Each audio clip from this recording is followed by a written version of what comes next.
My name is Professor Milan Brandt. I'm a professor of advanced manufacturing at RMIT University, and I'm also the technical director of our advanced manufacturing precinct. The focus of my research has been the application of laser technology, and in particular 3D printing, in a whole range of applications like bio, defense and aerospace. My name is Dr. Mark Coughlin. I'm a neurosurgeon with a particular interest in complex spinal surgery and fields like 3D printing. Before I met Dr. Mark Coughlin, my quality of life was at a 0.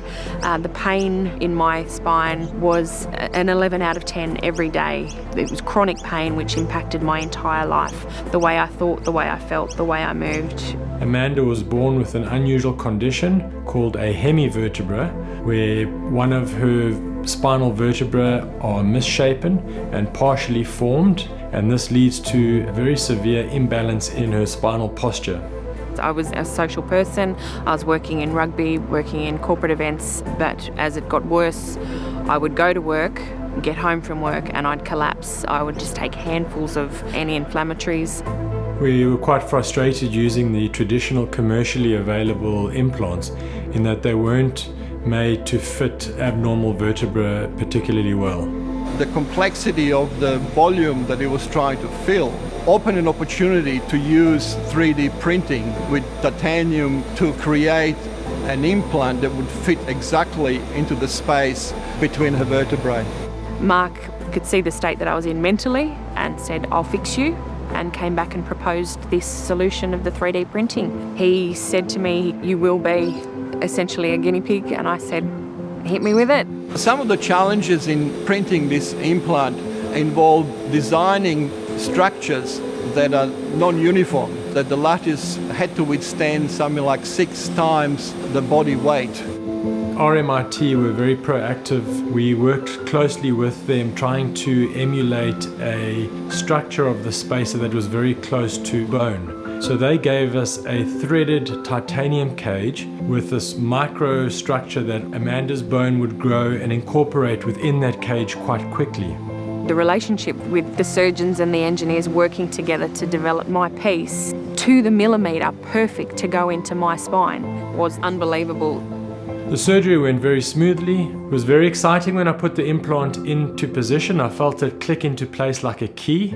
Apparently everyone in the operating theatre breathed a sigh of relief because it was perfect. 5 days into rehab, I walked to the door for the first time. The first time I stood up, it felt like my spine was actually collapsing in on itself because it was straight for the first time in 40 years. Then the next day, I walked a little bit down the hallway, and Mark also gives you this feeling that, come on, you can do this. We were absolutely thrilled that this was such a success, that this was really the first implant printed in Australia and implanted into a patient, and research we worked on over many years in 3D printing was able to be used in a practical sense. When I first saw Amanda a few weeks after the surgery at follow-up, she looked a lot taller, her shoulders were back, and I was just, to be honest, I was completely blown away. Amanda was almost completely pain-free. I can tell you right now, I wouldn't be here if they hadn't done what they did. So thank you. I feel so blessed, and I would do anything for RMIT and Mark. I've just had a baby, 13 weeks old, so I didn't actually think that I'd ever be able to do that because of the issue. This small piece has given me my whole world back. Since our work with Amanda, our research is taking us in a direction of designing new generation of implants for bone cancer patients. And this technology allows to save as much of the limb as possible. And it's quite incredible to see 2 different types of fields working together to save people's lives. Who knows what the possibilities are in surgeries with children, with limbs. If they can fix this kind of thing, what does the future hold for us? It's incredible.